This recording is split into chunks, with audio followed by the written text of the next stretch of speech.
In medicine, sometimes the title doctor can morph into being your first name. Patients, nurses, colleagues, everyone refers to you as doc. It's okay if your surname is forgotten and lost in the mix.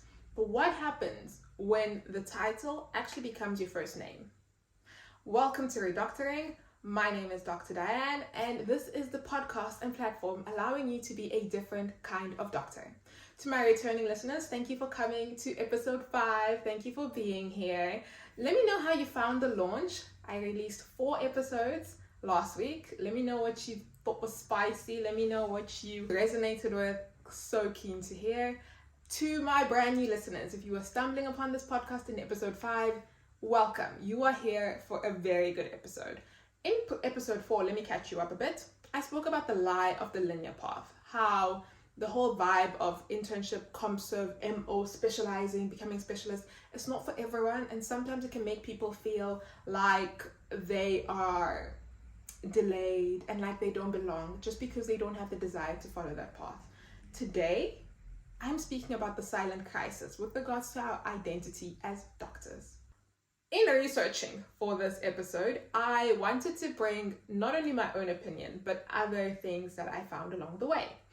My opinion has been, since I failed medical school in my 3rd year and I had to rebuild my identity, my theory is that a lot of people who find the identity in their professional lives are people who were once children who based their worth on their performance as students. I was like that, so I have so much grace for people who are like that, but it's important to identify who you are and if that's your fault so that you can grow and you can become different. Back in ComServe, which wasn't so long ago, it was a few months, I spoke to acquaintances and colleagues who felt like because this time of post-ComServe is so new and unknown and filled with a lot of uncertainty, they were going through a midlife quarter to crisis, identity crisis. Because as a doctor, if you are not doctoring, what are you doing? I remember I spoke to an acquaintance who was even like, listen, I don't have any hobbies. I don't know what I'm going to do in these first few months as everything's still so uncertain. And that broke my heart. It also speaks to the fact that medicine is so encompassing. Encompassing is not the correct word, but medicine can be it can devour a lot of areas in your life. It can devour relationships, it can devour interests, and it can make you feel like, what more is there to you besides being in the hospital? And this is so sad. It's so sad to experience. It's so sad to see, but it's something that can happen. So we need to talk about how to prevent that from happening. I read in this LinkedIn post that I'm going to link down below that from the time we actually start medical school, we adopt the traits of a healer. Not necessarily adopting the traits, but we are trained in that line. Because it's so hectic and it's life that is in your hands. A lot of time is devoted into making sure that you will become the best that you can possibly be with regards to healing patients. Now, unfortunately, what happens is sometimes emotionally, mentally, socially, even financially, you don't develop in those areas because so much time and effort is put towards this one area into your life, this one professional aspect of being a good doctor. So now you finish medical school, and although you know how to doctor, you don't know how to do everything else. You lack emotional intelligence, you lack financial knowledge, you lack a lot of other things. I don't know how it is with regards to other career paths, if people graduate and they feel very well-rounded. For me personally, when I finished, I look back and I thought I knew everything. I thought I was it girl. I could do my taxes, I could do everything. I had a financial advisor on the side. I was like, I'm ready to go. No, I was not. There was so much of myself that I needed to develop. There was so much I needed to learn. I felt like a child that now had a stethoscope around, and I had to find my way in life. What's crazy is that you finish medical school and you have all the knowledge in one area, and sometimes it can feel like you are stunted in other areas. Like I said, so much devotion, so much time is put into the degree that if you are not careful, that's all that you can leave university with. The dictionary definition of identity, let's get into that. It says that it's a phenomenological, I hope I said that correctly, phenomenological sense of oneself as a separate individual, being with a distinctive personality and a true self, persisting over time, a self-image. This definition was taken from Oxford Dictionary. I was just like, I just want to come with the best definition that I can find. My own personal view of identity is looking at it as a brand. I know that's a very overused word that people talk about, but each of us has a personal brand. Your personal brand is who you are. Now, if you think of Adidas or Nike or any of these big companies, they have values, they have core pillars that they build themselves on, and they have qualities that they are known for, just like you and me. Myself, for example, one of my personal pillars is being a gym girl, loving matcha, loving content creation, and the things that I would not associate with my personal brand is African timing. Absolutely hate it. Trying my best. No, I have done my best to rid my system of African time. But yes, that's my personal brand. And you also have a personal brand. So now what happens is, as a brand, you need to align yourself with other brands in order to get boosts in life. This happens because that's the circle of life. That's the circle of life. And unfortunately, your job can become a pillar of your brand. It can become something that you have in close affinity to your brand. But what happens when it becomes a pillar of your brand? Now, to take it one step further, what happens when it becomes a pillar that is distracted in your brand? Last year, when I worked in ICU, I really started experiencing another wave of doctoring becoming my identity. This happened when it felt like I couldn't take off the stethoscope. In every situation outside of hospital, I was presenting as Dr. Tengu and not as Diane, which is crazy. Let me give you an example so you can further understand this. In ICU, it's hectic. You need to be affirmative. You need to be strong. You need to compartmentalize your emotions so that you are able to do the job.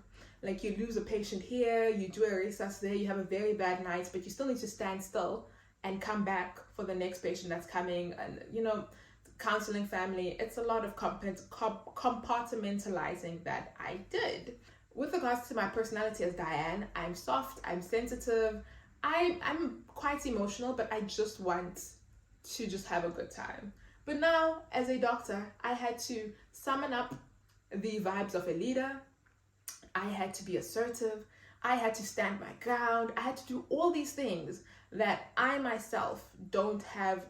It doesn't come natural to me, So what happened was, a lot of the bad traits, a lot of the over affirmativeness turned into like a hyper masculinity vibe that I saw within myself last year.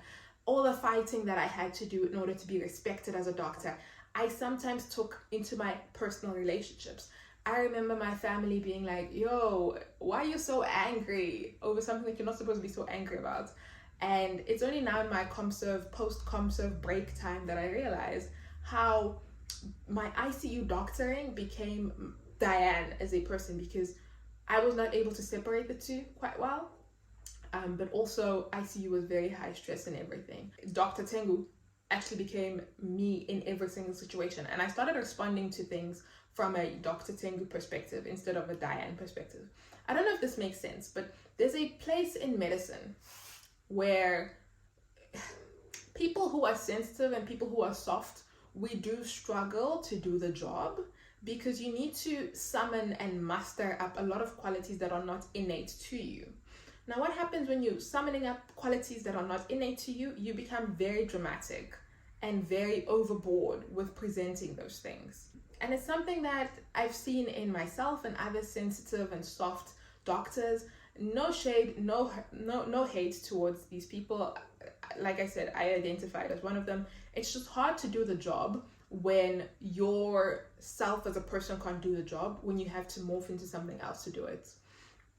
And unfortunately, that was my experience in ICU last year.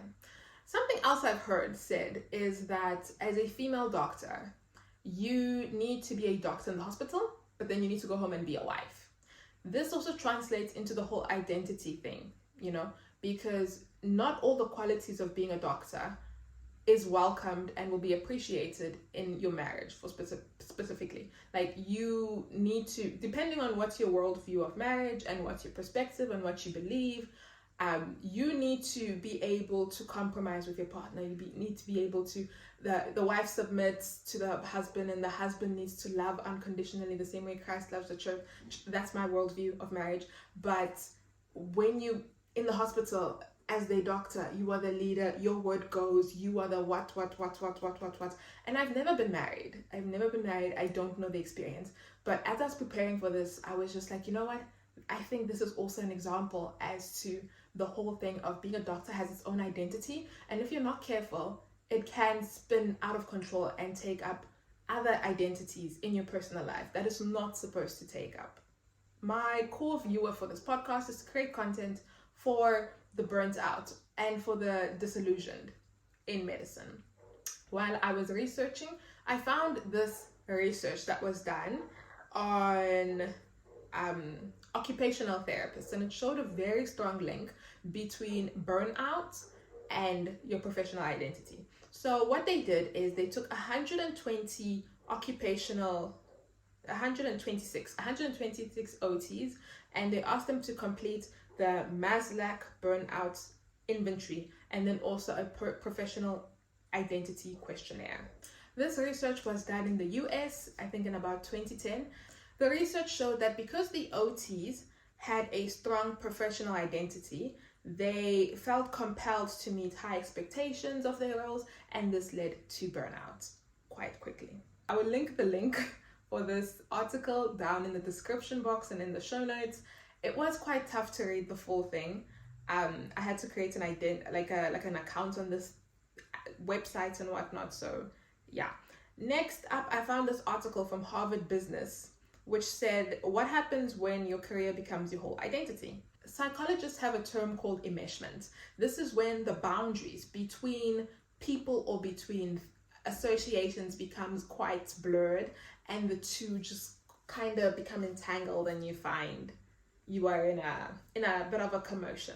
So now, while having a professional identity is not a bad thing, the lack of boundaries around it can cause it to morph into your personal life, and then what happens? The article also said that a lot of people with high pressure jobs become unhappy with their careers despite working very hard because they end up hating their job. So now when you are someone who your identity is placed in your job and you hate your job, it's very easy to also now hate yourself. And that's the link that the article also described can happen. With high pressure careers, there's also a high chance of high rates of over identification in that. Why do high pressure fields often have this link of your work becoming your whole personality? 3 specific reasons were given. There's a work culture in many high fields, often rewarding longer hours with raises, prestiges, and promotions. So the only way to prosper and the only way to become higher and to become better in these roles is if you put more of yourself into it. The second reason was certain careers or career achievements are often highly valued in an individual's family or community. Ooh, I can testify to this, okay? If you are a doctor among your friends or your loved ones, trust and best believe that that will always be mentioned.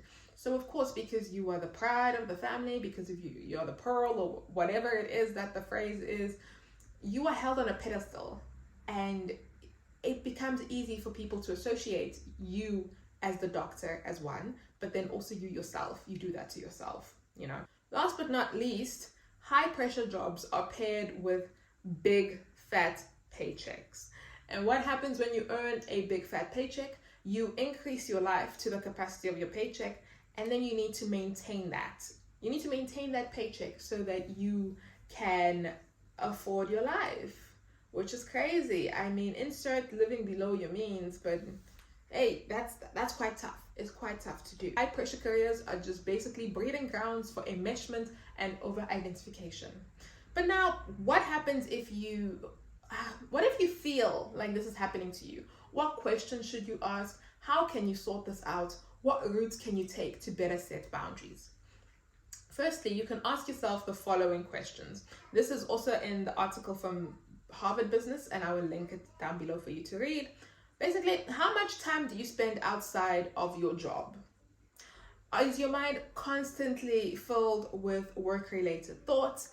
How would you describe yourself? Where do you spend most of your time? Do you have any hobbies that are not related to work? Having hobbies that have nothing to do with your performance at work, but it's just for your pure enjoyment, that is something that's so underrated, and not a lot of people do that. You see, when people ask you to describe yourself, what do you say first? What do you say first? Do you mention your relationship status if you are married or if you are in a relationship? Do you mention your job? Or do you mention, hi, my name is Diane and I like to crochet? Like, how do you describe yourself? That's something that's so easy for anyone. That's the most easiest question that you should ask yourself in order to find out where you honestly lie with regards to your job. It's so interesting, hey? There was a time actually on social media, I think it was last year, I made a video about how I had a TikTok account and I was like, I'm here as Diane, not as Dr. Mang Mang, because I'm a person before I'm a doctor. And a lot of people praised that comment and whatnot, but it is something that is so true. That is something that's so true. No hate, no shade to people who have Dr. What in their social media bios. It's a very big degree. Feel proud of yourself. But we need to have a conversation about presenting yourself as your title in every single situation instead of you as a person. Who are you as a person? What do you like to do? What do you not like to do? What's happening? So if you find that to all these questions, everything was leaning dangerously towards being enmeshed with your job, here are a few things that you can do to unenmesh yourself. So firstly, you need to free up time. You need to find time where you are able to do non-work related activities and non-work related tasks. This is very, very hard in today's day and age where work is taken home. And also something that we don't talk about is how sometimes you're at home, but your mind is still at work. How do we create the boundaries that we need to create so that when we are away from work, we are fully present outside of work? Trust and believe, when we are at work, we are putting our all into it. So why do we not do the same when we are outside of work? Why do we not put our all into whatever area that we are in so that we can respect that environment for what it stands for and its time? We need to find effective ways of doing that. We need to delegate.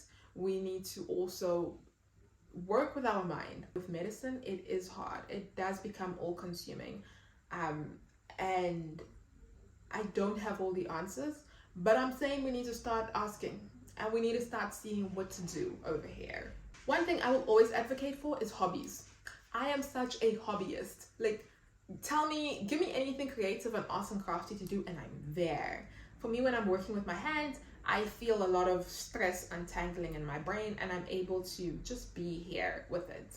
You need to find what works for you. If you have no hobby, we need to work on that. We need to get you something that has nothing to do with work and will not facilitate a raise or anything, just so that you as a person can breathe and relax. You know, when we were children, we always thought that we were just playing. We are still those same children. We still need to play. We still need to play in order to grow. And they don't tell you that when you become an adult. They don't. So I'm telling this to you. Look into your network. Your network is definitely your net worth, okay? I will preach the gospel of your network forever and ever, okay? When you are feeling like you don't have a lot of boundaries, if you are able to, you need to find environments where there are people who like something that you do. This also ties into what I said about your hobbies. Finding hobbies and finding groups where you can do that hobby. Even if it's something as simple as gymming, you know, you go to gym, you'll see the same people on the treadmills around the same time that you always go to gym, and you're able to talk to them. I think it's different also when you're an introvert. You know, networking for introverts is a lot different. And I don't know how to tackle it as such. I really don't. Next up, it's important to you to decide what you want in life. Decide what you want to get out of life, and decide and create paths to get what it is that you want. You are not your job. You are not your job, and you have something that's important to you. If your family is what's important to you, then maybe consider scaling back or taking a different role so that you are able to pour into what matters most.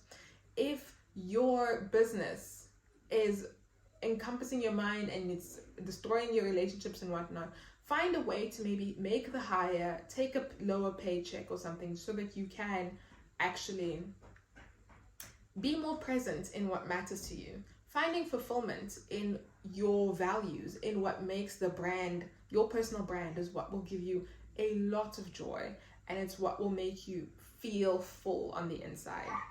Your purpose, it is not found in your job. It is not found in what you can do. It's found in who you are.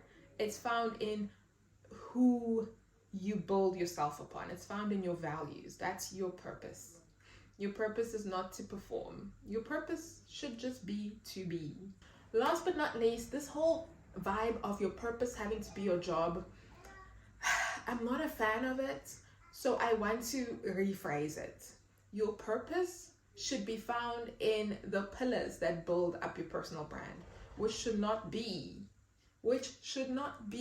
your job. Your job is based off of performance, and your job is based off of the market. If the market says, listen, we don't need this job no more, then you're gonna feel like you don't need to be here no more. And the two are not the same. If the market feels, if your boss feels like I can do without you, you're gonna then feel like the world can do without you. That's why your job should not be a core pillar in your personal brand. So yes, my dear listener, that was today's episode. Please let me know what you think. Let me know if you feel a bit enmeshed with your career right now, with the job, with the studying. I think it's okay for there to be moments where your job or the medicining is medicining quite hard, and that is what takes focus in this phase, but it shouldn't be a constant thing. You know, the doctoring shouldn't be number one in every single facet of your life, in every single phase. It's very important that you decide what's important to you and in which phases you to go after what it is that you want to go after, so that you can live a fulfilled life. At the end of the day, that's all that we want. If you enjoyed this episode, please like, comment, and subscribe on YouTube, and please give me 5 stars on the podcasting apps. I hope to see you on our social media platforms, on the TikTok, the Facebook. Oh no, we don't have Facebook. It's TikTok, Instagram, and YouTube. So yes, until next week, this is your permission to be a different doctor. Signed by Dr. Diane. Bye.